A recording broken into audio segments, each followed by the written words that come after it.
ಇನ್ನೊಂದು ಅಸ್ತ್ರ ನಿಮ್ಮ ಕೈಯಲ್ಲಂತೂ ಇತ್ತಪ್ಪ. ನಿಮ್ದೆಲ್ಲ ಮುಗಿತಾ ಭಿನ್ನಾಭಿಪ್ರಾಯ ಎಲ್ಲ? ಈಗ ಮತ್ತೆ ಬೈ ಫೋರ್ಸ್ ವಿತ್ ಫೋರ್ಸ್ ಪ್ರತಿಭಟನೆ ಮಾಡ್ಲಿಕ್ಕೆ ಸಿದ್ಧವಾಗಿದೆ ಬಿಜೆಪಿ ಹಾಗೆ ಜೆಡಿಎಸ್? ಅವರವರ ಭಾವಕ್ಕೆ ಅವರವರ ಬಕುತಿಗೆ ಅದು ಎನ್ ಡಿ ಎ ಯಾತ್ರೆ ಅದು ಬಿಜೆಪಿ ಯಾತ್ರೆ ಅಥವಾ ಜೆಡಿಎಸ್ ಯಾತ್ರೆ ಅಲ್ಲ. ಎನ್ ಡಿ ಎ ಯಾತ್ರೆ ಅನೌನ್ಸ್ ಆಗಿತ್ತು, ಎನ್ ಡಿ ಎ ಯಾತ್ರೆ ಅನೌನ್ಸ್ ಆಗಿದೆ. ಎನ್ ಡಿ ಎ ಯಾತ್ರೆ ಬಹಳ ಸ್ಪಷ್ಟವಾಗಿ ನಡೆಯುತ್ತೆ, ಎಲ್ಲರ ಕೋಆರ್ಡಿನೇಷನ್ ನಡೆಯುತ್ತೆ. ಇವತ್ತಿನ ಈ ಪ್ರಕರಣದಲ್ಲಿ ಯಾಕೆ ಅಷ್ಟೊಂದು ಭಯ ಮತ್ತೆ ಒಂಥರ ಈ ರಾಜಕೀಯದಲ್ಲಿ ಕೂತಿದ್ದಾರೆ ಅನ್ನೋದೇ ಇದಾಗುತ್ತೆ ನೋಡಿ. KM ಶಿವಲಿಂಗೇಗೌಡರು ಗೃಹ ಮಂಡಳಿ ಅಧ್ಯಕ್ಷರು, ಅರಸೀಕೆರೆ MLA ಅವರು ಹಾಸನದಲ್ಲಿ ಪ್ರತಿಭಟನೆ ಮಾಡ್ತಾ ಅಂತ ಹೇಳ್ತಾರೆ. ಗವರ್ನರ್ ಏನಾದರೂ ಪ್ರಾಸಿಕ್ಯೂಷನ್ ಮಾಡಿದ್ರೆ ರಕ್ತ ಕ್ರಾಂತಿ ಆಗೋಗುತ್ತಂತೆ. ಇಡಿ ಒಳಗಡೆ ಬಂದೆ ರಕ್ತ ಕ್ರಾಂತಿ ಆಗುತ್ತೆ ಅಂತೆ. ನಾಚಿಕೆ ಆಗ್ಬೇಕ್ರಿ ಇವ್ರಿಗೆ. ವಾಲ್ಮೀಕಿಗಳು ದುಡ್ಡು ತಿನ್ಬೇಕಾದ್ರೆ ರಕ್ತ ಕ್ರಾಂತಿ ಆಗ್ಬೇಕು ಅಂತ ಅನಿಸ್ಲಿಲ್ಲ ಇವ್ರಿಗೆ. ದಲಿತರಿಗೆ ಅನ್ಯಾಯ ಆಗ್ತಿದೆ, ದಲಿತರ ಮೇಲೆ ನಾಶ ಆಗ್ತಿದೆ, ಅದಕ್ಕೆ ರಕ್ತ ಕ್ರಾಂತಿ ಮಾಡ್ತೀವಿ ಅಂತ ಅವ್ರಿಗೆ ಅನ್ನಿಸ್ಲಿಲ್ಲ.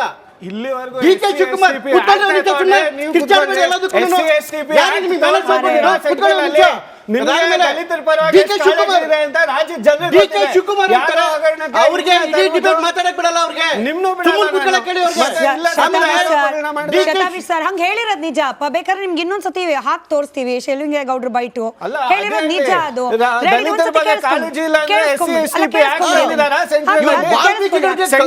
ಸೆಂಟ್ರಲ್ ಗವರ್ಮೆಂಟ್, ಯೂನಿಯನ್ ಗವರ್ಮೆಂಟ್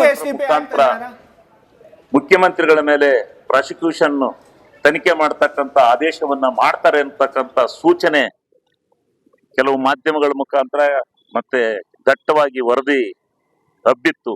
ಅದಕ್ಕೋಸ್ಕರ ನಾವು ಈಗಲೇ ಮುನ್ನೆಚ್ಚರಿಕೆ ಕೊಡ್ತಕ್ಕಂತ ರಾಜ್ಯಪಾಲರಿಗೆ ಮತ್ತು ಕೇಂದ್ರ ಸರ್ಕಾರ ಬಿಜೆಪಿ ಸರ್ಕಾರಕ್ಕೆ ಇಡಿಯನ್ನು ಉಪಯೋಗಿಸ್ಕೊಂಡು ನೀವೇನಾದ್ರೂ ಈ ರೀತಿ ಅನ್ಯ ಮಾರ್ಗಕ್ಕೆ ಇಳಿದ್ರೆ ಕರ್ನಾಟಕ ರಾಜ್ಯದಲ್ಲಿ ರಕ್ತ ಕ್ರಾಂತಿ ಆಗತ್ತೆ ಅಂತಕ್ಕಂಥ ಎಚ್ಚರಿಕೆಯನ್ನು ಅವ್ರಿಗೆ ಕೊಡ್ತಾರೆ. ಯಾರು ಇವರು ಏನಂತೆ ಸೆಂಟ್ರಲ್ ಗವರ್ಮೆಂಟ್ಗೆ ಮತ್ತೆ ಗವರ್ನರ್ಗೆ ವಾರ್ನಿಂಗ್ ಕೊಡ್ತಿದಾರಂತೆ. ಯಾರು ಸರ್ ಇವರು? ಜನರ ಪ್ರತಿನಿಧಿಗಳನ್ನ ಎಂತ ಪಾಪಿಗಳು. ದಲಿತರ ಹಣ ಲೂಟಿ ಮಾಡಿದಾಗ ರಕ್ತ ಕ್ರಾಂತಿ ಅಲ್ಲ, ದಲಿತ ಹಣ ಲೂಟಿ ಮಾಡಿದಾಗ ಲೂಟಿಕೋರರ ಪರ ರಕ್ತ ಕ್ರಾಂತಿ ಅಂತ. ಅದಾದ್ಮೇಲೆ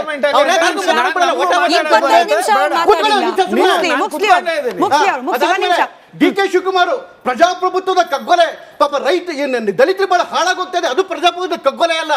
ಅಲ್ಲಿ ಮೂಢ ಪ್ರಕರಣದೊಳಗಡೆ ಅನ್ಯಾಯ ಆಗಿರೋದಿಲ್ಲ ದಲಿತರಿಗೆ. SPTSP ಹಣ ವರ್ಗಾವಣೆಯಾಗಿ ಅನ್ಯಾಯ ಆಗಿರೋದಿಲ್ಲ ದಲಿತರಿಗೆ.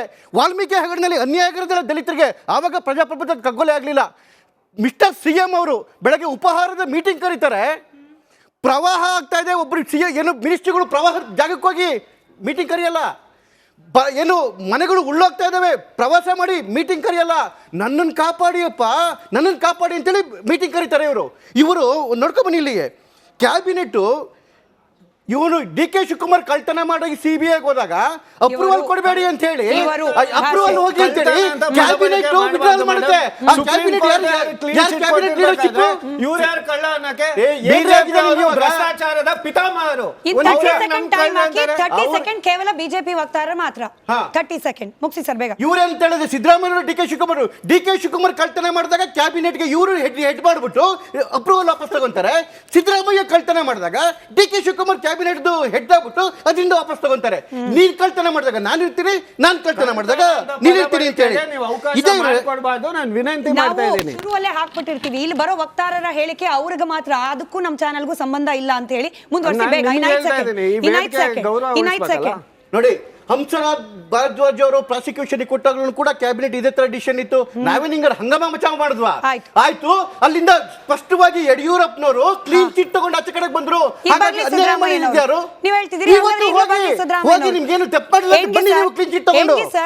ಸರ್ ಈಗ ಪ್ರಾಸಿಕ್ಯೂಷನ್ಗೆ ಅನುಮತಿ ಕೊಟ್ಟರು ಅಂದ ತಕ್ಷಣ ರಿಸೈನ್ ಮಾಡಬೇಕು ಅನ್ನೋ ರೀತಿಯಲ್ಲಿ ಏನಿಲ್ಲ.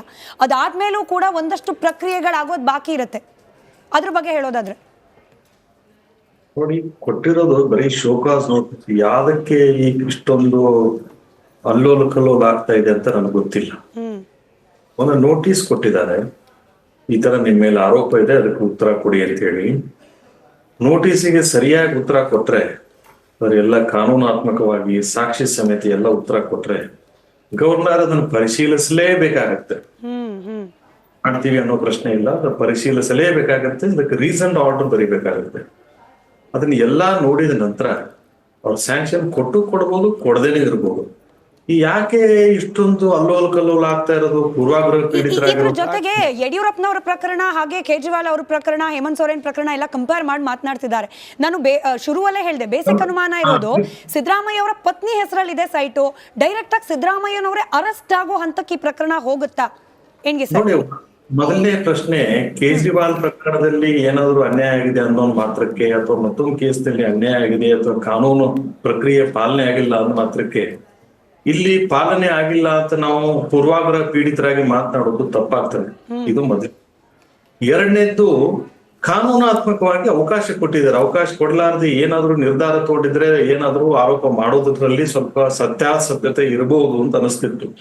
ಈ ನೋಟಿಸ್ ಕೊಟ್ಟಿದ್ದಾರೆ, ಉತ್ತರ ಕೊಡ್ಲಿ. ಕಾನೂನಾತ್ಮಕವಾಗಿ ಮತ್ತೇನಾದ್ರು ಹೇಳೋದಿದ್ರೆ, ಜೂರಿಸ್ಟಿಕ್ಷನ್ ಇಲ್ಲ ಅಂತ ಹೇಳೋದಿದ್ರೆ ಅದನ್ನ ಹೇಳಿ, ಸಾಕ್ಷಿಗಳು ಇವ್ರದ್ದು ಏನೋ ತಪ್ಪಿಲ್ಲ ಅನ್ನೋದಿದ್ರೆ ಅದನ್ನ ಹೇಳಿ, ಅಥವಾ ಸಿದ್ದರಾಮಯ್ಯನವ್ರದ್ದು ಅದರಲ್ಲಿ ಭಾಗ ಇಲ್ಲ, ಅವ್ರ ಹೆಂಡತಿ ಅದರಲ್ಲಿ ಭಾಗವಹಿಸಿರೋದು, ಹಾಗಾಗಿ ಸಿದ್ದರಾಮಯ್ಯನವ್ರ ಪಾತ್ರ ಇಲ್ಲ, ಪ್ರಾಸಿಕ್ಯೂಷನ್ ಕೊಡೋದಕ್ಕೆ ಬರೋದಿಲ್ಲ, ಅದನ್ನು ಉತ್ತರ ಕಾನೂನಾತ್ಮಕವಾಗಿ ಅವಕಾಶ ಕೊಟ್ಟಿದ್ದಾರೆ. ಇನ್ನೇನ್ ಮಾಡ್ಬೇಕು ಅವ್ರು? ಗವರ್ನರ್ ಮನೆ ಹೋಗಿ ಕೇಳ್ಕೊಂಡ್ ಬರ್ಬೇಕಾ ಅವ್ರಿಗೆ? ಯಾರಿಗೆ ಬರಲ್ಲ. ಹಾಗಾಗಿ ಕಾನೂನಾತ್ಮಕ ಪ್ರಕ್ರಿಯೆಯನ್ನ ಪಾಲಿಸಿನೇ ಮುಂದಿನ ನಿರ್ಧಾರ ತಗೋಬೇಕು ಅಂತ ಅವರು ತೀರ್ಮಾನ ಮಾಡಿನೇ ಕಾನೂನಾತ್ಮಕವಾಗಿನೇ ನೋಟಿಸ್ ಕೊಟ್ಟಿರೋದ್ರಿಂದ, ನೋಟಿಸ್ ಕೊಟ್ಟಿರೋದ ತಪ್ಪು ಅಂತ ಅನ್ನೋದು ನನ್ನ ಅಭಿಪ್ರಾಯದಲ್ಲಿ. ಬೇರೆಯವರ ಅಭಿಪ್ರಾಯ ಬೇರೆ ಬೇರೆ ತರ ಇರ್ಬೋದು. ನನ್ನ ಅಭಿಪ್ರಾಯ ಹೇಳೋದಾದ್ರೆ, ನೋಟಿಸ್ ಕೊಟ್ಟಿರೋದ್ರಲ್ಲಿ ನಾವು ತಪ್ಪನ್ನು ಕಂಡು ಹಿಡಿಬಾರ್ದು. ಅದ್ರ ಬದಲಾಗಿ ಉತ್ತರ ಕೊಡ್ಬೇಕು. ಆರೋಪ ಏನಾದ್ರು ಮಾಡಿದ್ರೆ ಆರೋಪ ಸರಿ ಇಲ್ಲ ಅನ್ನೋದಕ್ಕೆ ಸಾಕ್ಷಿಗಳನ್ನು ಒದಗಿಸ್ಬೇಕು, ಅಥವಾ ಆರೋಪ ಮಾಡಿದವರು ಕ್ಲೀನ್ ಹ್ಯಾಂಡ್ ಇಂದ ಬಂದಿಲ್ಲ ಅನ್ನೋದಿತ್ತು ಅಂದ್ರೆ ಅದನ್ನೂ ಒದಗಿಸ್, ಏನ್ ಬೇಕಾದನ್ನ ಎಲ್ಲಾನು ಹೇಳ್ಬೋದು. ಅವಕಾಶ ಇದೆ. ಅಲ್ಲ, ಸಿದ್ದರಾಮಯ್ಯನವರೇ ಲಾಕ್ ಪ್ರಾಕ್ಟೀಸ್ ಮಾಡಿರುವವರು, ಅವ್ರಿಗೆ ಗೊತ್ತಿಲ್ವಾ? ಇದು ಉತ್ತರ ಕೊಟ್ರೆ ಮುಗಿದೋಯ್ತು. ನೀವು ನಿಮಗೆ ಬಂದಿದ್ದ ನೋಟಿಸ್ಗೆ ಉತ್ತರ ಕೊಟ್ಟಿದ್ರೆ ಮುಗ್ದೋಗ್ಬಿಡ್ತಿತ್ತಪ್ಪ. ಇವತ್ತು ಕ್ಯಾಬಿನೆಟ್ ಅಂತೆ, ಬ್ರೇಕ್ಫಾಸ್ಟ್ ಮೀಟ್ ಅಂತೆ, ಆ ಮೀಟು ಈ ಮೀಟು, ಅಷ್ಟೊಂದು ಆತಂಕ. ಸಿದ್ದರಾಮಯ್ಯನವರು ಹಿಂದೆ ಕುತ್ಕೊಂಡು ನಮ್ಮ ಪಕ್ಷದವ್ರದೇ ಕೈವಾಡ ಇದೆ ಅಂತ ಬೇರೆ ಹೇಳ್ಬಿಟ್ರಂತೆ ಇವತ್ತು ಬ್ರೇಕ್ಫಾಸ್ಟ್ ಮೀಟಿಂಗ್ ಅಲ್ಲಿ. ಮೇಡಮ್, ಸಿದ್ದರಾಮಯ್ಯ ಅವ್ರಿಗಾಗ್ಲಿ ಅಥವಾ ಇಡೀ ಕರ್ನಾಟಕ ಸರ್ಕಾರಕ್ಕಾಗ್ಲಿ ಯಾವುದೇ ತರ ಆತಂಕ ಇಲ್ಲ. ಶೋ ಕಾಸ್ ನೋಟಿಸ್ ಕೊಟ್ಟಿರೋದು ಕ್ರಮಬದ್ಧವಾಗಿದೆ. ಏನೋ ಒಂದು ಅಪ್ಲಿಕೇಶನ್ ಹಾಕಿದ್ದಾರೆ, ನಮಗೆ ಶೋ ಕಾಸ್ ನೋಟಿಸ್ ಕೊಟ್ಟಿದ್ದಾರೆ. ಅದನ್ನ ನೀವು ಕೊಡ್ಲೇಬಾರ್ದು ಅಂತ ಹೇಳ್ತಾ ಇಲ್ಲ. ಎರಡು ಅಂಶಗಳು ಹೇಳಿದ್ದೀವಿ. ಒಂದು, ಆ ಶೋ ಕಾಸ್ ನೋಟಿಸ್ ನೀವೇನು ಕೊಟ್ಟಿದ್ದೀರಾ ಅದನ್ನ ವಿಡ್ರಾ ಮಾಡಿ. ಎರಡನೇದು, TJ ಅಬ್ರಾಹಿಂ ಅವ್ರು ಕೊಟ್ಟಿರೋ ಅಪ್ಲಿಕೇಶನ್ ಅನ್ನ ಫಾರ್ ಸ್ಯಾಂಕ್ಷನ್ ಫಾರ್ ಪ್ರಾಸಿಕ್ಯೂಷನ್ ಅದನ್ನ ರಿಜೆಕ್ಟ್ ಮಾಡಿ. ಯಾವ ಕಾರಣಕ್ಕೆ ಈ ಎರಡನ್ನು ಮಾಡಿ ಅಂತ ನಾವು ಹೇಳ್ತಾ ಇದೀವಿ. ಒಂದು, ಇದರಲ್ಲಿ ಯಾವುದೇ ಒಫೆನ್ಸ್ ಕೂಡ ಇಲ್ಲ. ಎರಡನೇದು, ಈ ಆವಾಗಲೇ ವೆಂಕಟಾಚಲಪತಿ ಕಮಿಷನ್ ಆಯೋಗ ಆಗಿದೆ, ಮತ್ತೆ PJ ದೇಸಾಯಿ ಅವ್ರ ಇನ್ಕ್ವೈರಿ ಕಮಿಟಿ ರಚನೆ ಆಗಿದೆ, ಲೋಕಾಯುಕ್ತ ಅವ್ರ ಮುಂದೆ ಇದು ಪ್ರಕರಣ ದಾಖಲಾಗಿದೆ. ಇವ್ರ ಮಧ್ಯೆ ಎಲ್ಲ ಇನ್ವೆಸ್ಟಿಗೇಷನ್ ನಡೀತಾ ಇರ್ಬೇಕಾದ್ರೆ ಅದ್ರ ಜೊತೆಯಲ್ಲಿ ಚೀಫ್ ಸೆಕ್ರೆಟರಿ ಅವರು ರಿಪ್ಲೈ ಕೊಡ್ತಾರೆ ಗವರ್ನರ್ಗೆ.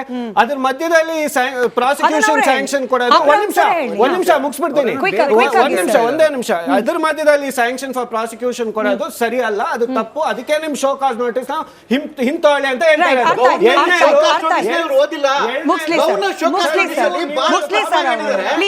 ಚಂದ್ರಶೇಖರ್ ಸರ್